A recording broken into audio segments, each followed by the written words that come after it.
श्री बद्रीनाथ भगवान विश्राम करते हैं, पट जब बंद होते हैं तो मेरे नारायण के हृदय से बाहर जो लक्ष्मी जी का मंदिर है वहां से लक्ष्मी जी को लाकर हृदय से लगाया जाता है और भगवान को एक कम्मल पूरा घी में उसको लपेट कर पूरे घृत में उसको लगाकर गौ माता के घृत में उसको लगाकर नारायण को भगवान शिव का स्मरण कर कर लपेटा जाता है। भगवान नारायण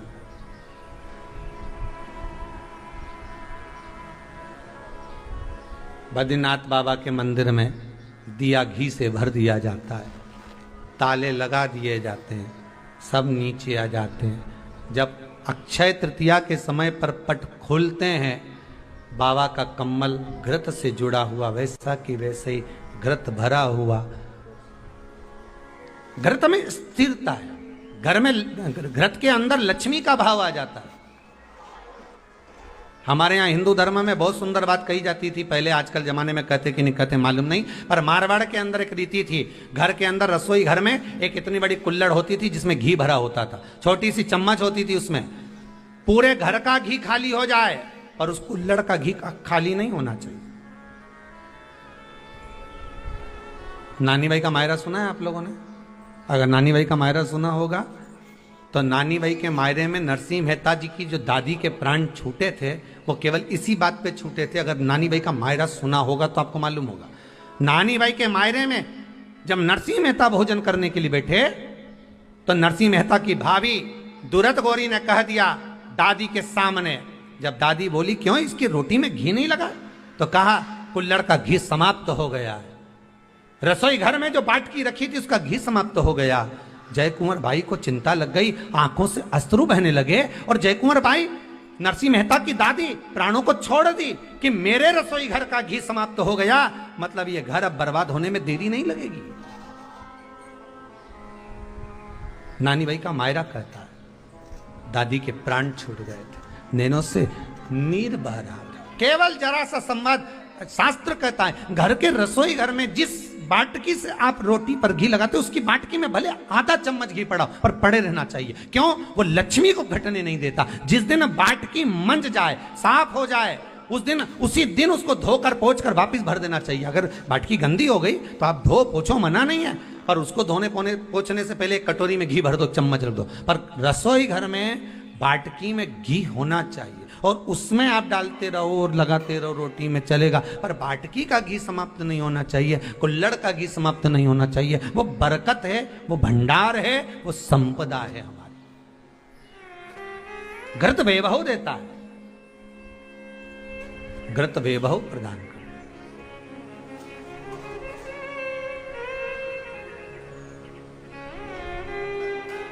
घृत वैभवता देता है। कितना सुंदर कहा है। शंकर भगवान के शिवलिंग पर घृत चढ़ाने के बाद आपने दही चढ़ाया शिव जी को, ठीक है, आपने दूध चढ़ाया, जल चढ़ाया, दही चढ़ाया, शहद चढ़ाया, शक्कर चढ़ाई, मिष्ठान चढ़ाया, जो भी आप शिव जी को चढ़ा रहे हो उसमें से केवल एक पदार्थ, एक वस्तु, घी, शंकर के शिवलिंग पर चढ़ाने के बाद में उसी शिवलिंग का घृत, जहां शिवलिंग रखा हुआ है, शिवलिंग जहां रखा रहता है उस कटी पर उस घृत से हस्त फेर देना चाहिए अपनी मनोकामना कर कर। जो अभिषेक आपने किया है वो अभिषेक का फल भगवान भोलेनाथ कुछ ही दिन में प्रदान कर देते हैं। मात्र उंगली फेर देने पर, घृत पात्र की उंगली, घृत का जो आप अभिषेक कर रहे हो, जल चढ़ा रहे हो, दूध चढ़ा रहे हो, आप पंचामृत सामग्री समर्पित कर रहे हो, आप दुनिया की सारी वस्तु भगवान को दे रहे हो, तो घी चढ़ाते समय जब घी चढ़ जाए, शंकर के शिवलिंग पर घी चढ़ गया, उसकी एक उंगली लेकर शिव मंदिर में जहां शंकर जी पिंडी पर बैठे हैं उस जलाधारी पर जो शिवलिंग रखा हुआ है उसके चारों तरफ उस घृत को लगा देना चाहिए अपनी कामना कर कर। महाराज शिव उसको स्वीकार करता है, क्यों?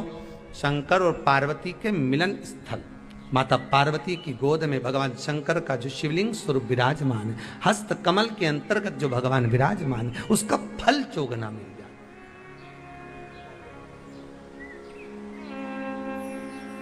शक्तिपीठ नाम सुना है? अरे बोलो तो, जितने लोग कथा सुन रहे, शक्तिपीठ नाम सुना है? शक्तिपीठ का मतलब क्या होता है? जहां पर माता सती के अंग के टुकड़े होकर गिर पड़े, वो शक्तिपीठ के रूप में निर्मित हो गए।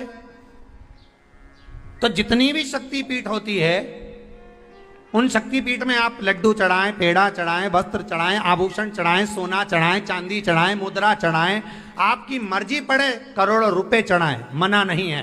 पर शक्तिपीठ का दर्शन करने जब जाएं तो कम से कम थोड़ा साथ में गाय का घृत, असली घी साथ में लेकर अवश्य जाएं। क्यों? शक्तिपीठ पर भी घी समर्पित करने से मनोकामना पूर्ण हो जाती है। आप आएंगे शक्तिपीठ का दर्शन करके और मनोकामना पूर्ण होना है।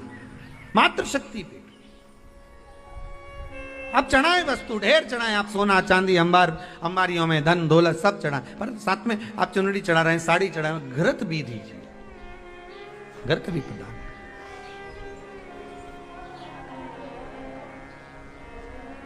घृत का दान मूल है। धर्म पत्नी से संतान नहीं, औलाद नहीं, बड़े दुखी है, बड़े दुखी। अच्छा, संतान नहीं हो, किसी नारी की गोद, अगर स्त्री की गोद अगर खाली रह जाए तो भी दुख होता है उसको कि मेरे घर में औलाद नहीं, संतान नहीं। हम कई बार कहे, आज फिर कहते हैं, ये टेस्ट भी बाद में कराना, सारी जांचें बाद में कराना। एक बार शंकर का भजन कर कर देख लो। सब जगह से अगर हार जाओ और सारे रिपोर्ट आपकी आपने सब दूर दिखा ली, तो एक बार शंकर पर भरोसा कर कर तुम रुका जी का नाम लेकर सफेद आंकड़े की जड़ को शिवजी पे से रजस्वला धर्म के 7वें दिन 21 बार घुमा लो। नाम गोत्र बोलकर कमर में लाल धागे में बांध लो। पीपल के पत्ते शिवजी को चढ़ाओ, उठाकर लाओ। उस एक पत्ते को रात्रि को गाय के दूध में उकालो और उस दूध को दोनों पति पत्नी पियो। साथ रहिए, समय आएगा, बाबा चाहेगा तो 3 या 4 महीने में गर्भ ठहर ही जाएगा।